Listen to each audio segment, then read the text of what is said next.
Today, I'm going to show you some modifications for one of my favorite poses of all time.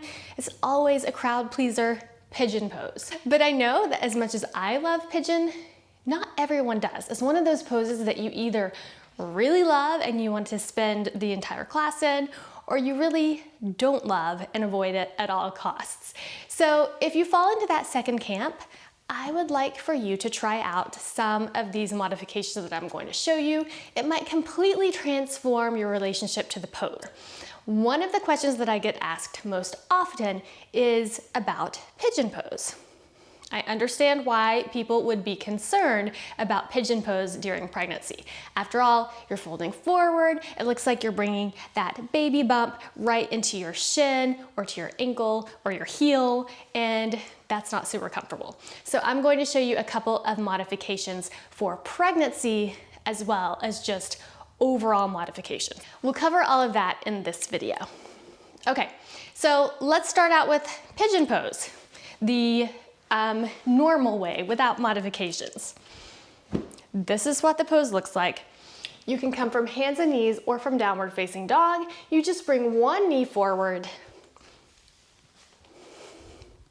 And there you have it. It's a nice outer hip stretch. And I love to teach it, come up onto fingertips, lift your chest, hug your knees in toward each other so there's a nice tone to the legs. And from there, you come forward and down for sleeping pigeon, which is the most common variation and what we're really going to talk about the most today. So let's say your teacher calls you into pigeon pose and you have a third trimester belly and you know that if you fold forward, it's going to feel squishy. The first thing you can do is don't fold forward. That's the first option.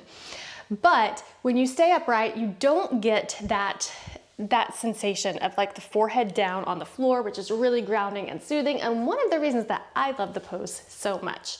So what do? Another option is you don't have to have your shoulders square toward the front edge of your mat.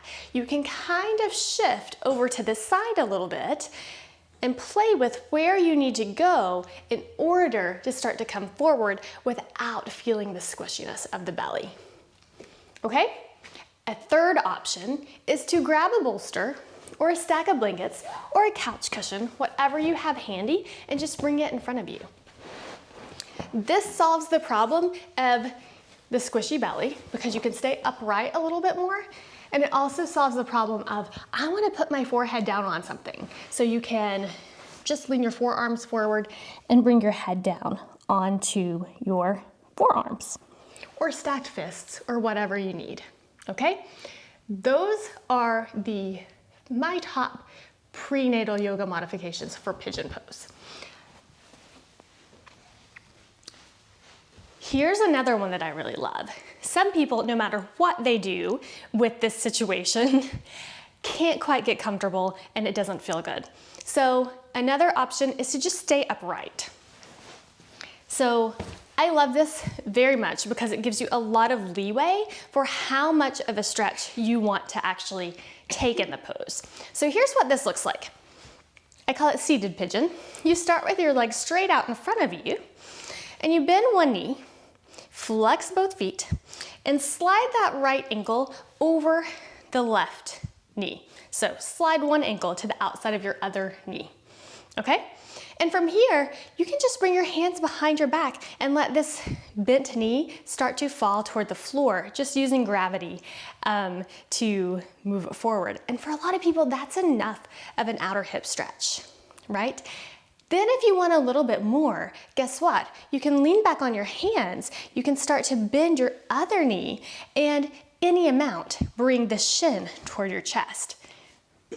Okay? Here's what I love about this pose. You can take it statically, so just being still, or you can kind of windshield wiper the knees from side to side.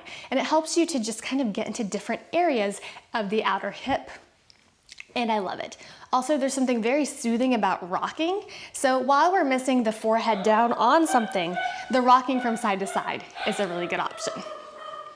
Okay, so the first two two variations are the ones that I recommend for pregnant moms. The next two I'm going to show you are really great for anyone else. So this one is one that you probably know of if you are familiar with yoga and have ever asked for a variation from a different yoga teacher. You probably heard this one. And it's really nice for a lot of reasons, but it's not great for pregnancy because if you're in your second trimester and on, it is contraindicated to be on your back for a long period of time. So anyway, that said, you start on your back. Keep your knees bent, your feet on the floor. Flex your feet. Bring one ankle, slide it to the outside of your other knee. And same thing, you can stay here and just release this knee away from you, or you can bend your other knee, your other thigh into your chest. And same. It is like a figure 4 stretch. And you have the option of kind of rolling from side to side, which I like. And you can pull your one leg toward you while you gently guide your opposite knee away to increase the stretch a little bit. All right, last but not least is a standing version that I really like. So this could be good for pregnancy or not. It just depends on where you are in your pregnancy and how comfortable you are with forward folding. So you start standing up and it's just like all the other variations, right? You balance on one foot though. You bend your other knee, flex the foot, ankle goes to the outside of the opposite knee, and maybe you stay upright, right? Or maybe you do a balance check. Maybe you come into a chair pose, Utkatasana, with the other knee. So I'm using the wall to brace myself every now and then. Feel free to use the wall, right? And you can just start to fold forward and stand. Good.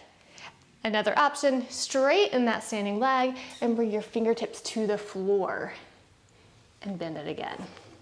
This is a prep for an arm balance too, which is not surprisingly one of my favorite arm balances, but that's a video for another day. Cool.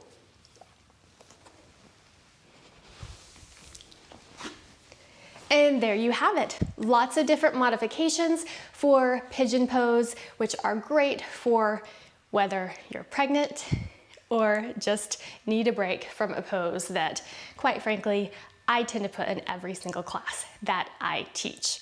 Which, by the way, you would know if you joined me in my weekly Zoom classes for prenatal yoga or for all levels Feel Good Flow, or there are some in-person options as well if you are local to Charleston, South Carolina. Thank you so much for watching. May you each be blessed with peace and joy, love and light. Namaste.